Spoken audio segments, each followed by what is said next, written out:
Mémoire du général Toussaint Louverture, écrit par lui-même et pouvant servir à l'histoire de sa vie. Début de la section 2, partie 3. Opinion de Napoléon sur les événements de Saint-Domingue. Citation du général Hannibal Barca, réputé pour les guerres puniques contre les Romains. Si nous ne pouvons pas trouver un chemin, nous en créerons un. Fin de citation. Sire, il leur dit qu'ils sont libres, mais ils sont esclaves du sol de telle ou telle habitation. En un mot, attachés à la glèbe, et au lieu d'être fustigés comme autrefois, lorsqu'ils désertent les plantations, on leur donne la bastonnade pour la première fois, et lorsqu'ils récidivent, on leur tranche la tête, ou bien on les fusille. L'empereur. Belle liberté. Et Pétion, Oh, sire, c'est un tout autre homme. Le général Pétion est un homme lettré, éclairé, de mœurs douces, quoiqu'un peu têtu. L'empereur souriant. ah, il n'est pas le seul qu'on accuse d'être un peu têtu. Quel titre prend-il? Quelle est la forme de son gouvernement? Sire, il a trop d'esprit et de bon sens pour s'imaginer, comme son ignare voisin et d'autres petits chefs sauvages de l'Ancien et du Nouveau Monde, que l'on peut sérieusement prendre le titre de roi, parce que l'on commande une douzaine de paroisses, peuplées de serfs. Point de titre pomptueux dans la République d'Haïti. Point d'autorité arbitraire. Ce pays est une sorte de république municipale dont le général Pétion est le président et le gouverneur, et qu'il administre comme un Jefferson ou un Washington, comme un bon Landerman de Suisse. En un mot, en guerrier, en sage et en père. L'empereur. Avez-vous remarqué là quelques autres hommes de mérite? Plusieurs, sire. Celui que j'ai été le plus à portée de connaître et d'apprécier est le général Boyer. Il a l'esprit cultivé, le cœur noble et excellent. Le roi, qu'il se fasse appeler roi, tant qu'il lui plaira. Aussi bien, nous ne sommes plus rois. Nous avons fait une grande faute, de grandes fautes à la paix d'Amiens. Elles m'ont coûté bien du sang et des transes, parce que l'on se laissait aller au conseil forcené de messieurs les habitants de Saint-Domingue. Que le passé nous serve de leçon pour ne pas faire de sottises nouvelles. Nous avons bien besoin de réparer nos pertes de toute espèce. Faisons avec eux un bon traité de commerce, et qu'ils se gouvernent comme il leur conviendra.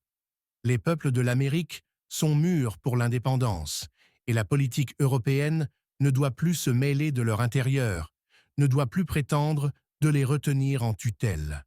On vous fera entrer dans mon cabinet après l'audience. Je veux vous parler encore, et en vous montrant au comte de Montesquieu, son grand chambellan, on vous fera entrer dans mon cabinet après l'audience. 2 heures après, je fus introduit par le comte de Beauvau, chambellan de service. Croirez-vous que la première chose qu'il me demanda fut d'où vous venait le nom de Pétion? Sire, je crois deviner la pensée de votre Majesté. Peut-être a-t-elle pensé que le président Pétion s'est donné ce nom par admiration pour le vertueux Pétion, comme quelques enthousiastes et imbéciles qui prirent dans le temps les prénoms de Brissot, Marat, Robespierre, etc., Aristide, Caton, etc. Non, sire, Pétion n'est rien moins qu'un enthousiaste. C'est une des têtes les plus fortes et les plus saines qui existent. Il est né fils naturel. Pétion est un nom d'enfance, une contraction de petit ton, et il n'a point mis de H à ce nom, qui est devenu son nom propre. L'empereur. C'est bien, en dardant à travers mes yeux, son regard scrutateur jusqu'au fond de mon âme, tout en prenant sa prise de tabac. Il serait trop long de vous raconter ici, et d'ailleurs je ne puis actuellement confier au papier tout que ce l'empereur me dit à votre sujet dans ce tête-à-tête.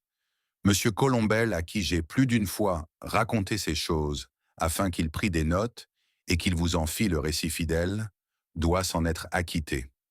Je dois cependant vous dire que, lorsque je lui ai fait connaître l'organisation de votre République, il convint de l'injustice en même temps que de l'impossibilité de vous faire rentrer sous la souveraineté de la France.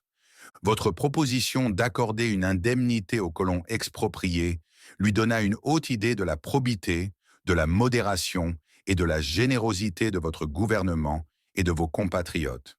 Et à ce sujet, il disait C'est plus que n'ait jamais fait aucun gouvernement et aucun pays dans de pareilles circonstances. Son projet était donc de reconnaître votre indépendance politique, et il concevait avec juste raison que l'article du traité par lequel votre République aurait accordé une indemnité aux anciens colons aurait jeté pendant plusieurs années une telle quantité de denrées d'Haïti dans le commerce français, puisque ce paiement se serait fait en denrées, qu'il aurait établi durant cette période un commerce presque exclusif en faveur de la France, et qu'une fois ce commerce rétabli, la communauté de langage, de mœurs, d'habitudes, et surtout le mélange du sang français avec votre sang, par la destruction de l'ancien préjugé sous ce rapport, aurait donné pour l'avenir un commerce de préférence à la France, sans qu'il fût nécessaire de le stipuler par un traité. Dans le courant de cette première conversation privée avec l'empereur, je lui dis que vous et vos compatriotes voyez dans l'obstination du gouvernement de Louis XVIII à vouloir continuer la traite des Noirs, l'intention de rétablir l'esclavage à Saint-Domingue, en ajoutant ce que vous m'avez dit aussi, que ce souverain, n'ayant publié aucune ordonnance, n'ayant fait aucun règlement pour améliorer le sort des gens libres et des esclaves de la Martinique et de la Guadeloupe, vous ne pouviez croire qu'il ait eu l'intention sincère de respecter les droits que votre population a acquis depuis la Révolution. Il me parla alors du décret qu'il avait rendu à Lyon à ce sujet et m'ordonna d'aller conférer de ces choses avec le ministre Decrès, chez lequel je me rendis en sortant de chez l'empereur, mais qui traita avec tant de légèreté ce sujet que je n'y revins plus. Mais ce misérable qui était un de ceux qui trahissaient alors l'empereur, ou du moins de ceux qui ne voulaient pas se compromettre avec les Bourbons, traita si légèrement tout ce que je lui dis que je ne revins plus chez lui pour lui parler de ces choses. Note 1. Boyer, Jean-Pierre, mulâtre, naquit au Port-au-Prince le 28 février 1776. Il succéda au président Pétion. Malgré toutes les espérances qu'il promettait, son système gouvernemental ne fut qu'une longue et absurde compression. Expulsé par la Révolution de 1843, il mourut à Paris le 9 juillet 1850. 2. Colombel, mulâtre, naquit à Saint-Michel-du-Fond-des-Nègres vers 1784. Son père était blanc, notaire de la paroisse. Il fut envoyé en France pour y faire ses études. Il ne revint en Haïti qu'en 1816. Le président Pétion, qui aimait à encourager le talent partout où il le rencontrait, le prit pour son secrétaire particulier. Dans ce poste où l'avait appelé la confiance du grand homme, Colombel fut à même de recueillir des notes précieuses sur l'histoire de nos révolutions. Il eut même le loisir de composer la vie d'Alexandre Pétion. Ami intime de Billaud de Varennes, que le souffle des révolutions avait jeté au Port-au-Prince et qui y mourut, il avait en sa possession des manuscrits précieux de ce fameux conventionnel.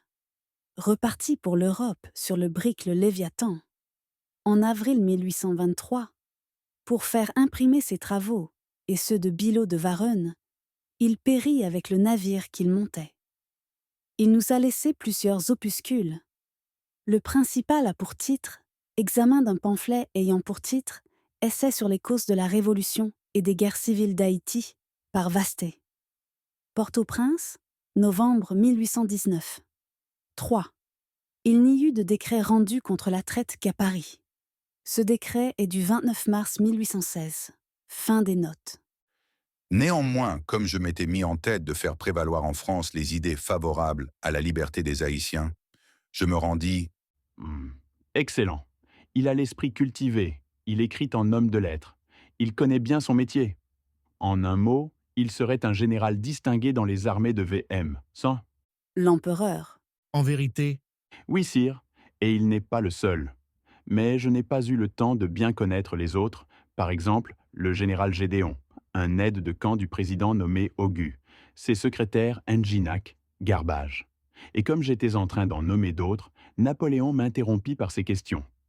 quelles sont les forces de M. Christophe? Environ 8000 hommes, infanterie, cavalerie, artillerie, etc.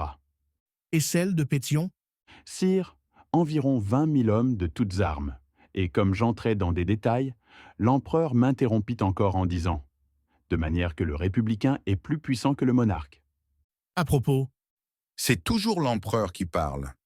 est-il vrai que lorsque vous faisiez au président Pétion et aux autres l'étalage des honneurs et de la considération dont étaient comblés ici par le dernier gouvernement les hommes célèbres de la Révolution, il vous a répondu qu'il lui semblait les voir figurer comme les mulâtres de la France? » Oui, sire, le mot est du président. L'empereur, Et ce n'est pas le mot d'un homme ordinaire. Il voyait mieux la France du Port-au-Prince qu'on ne la voyait des Tuileries.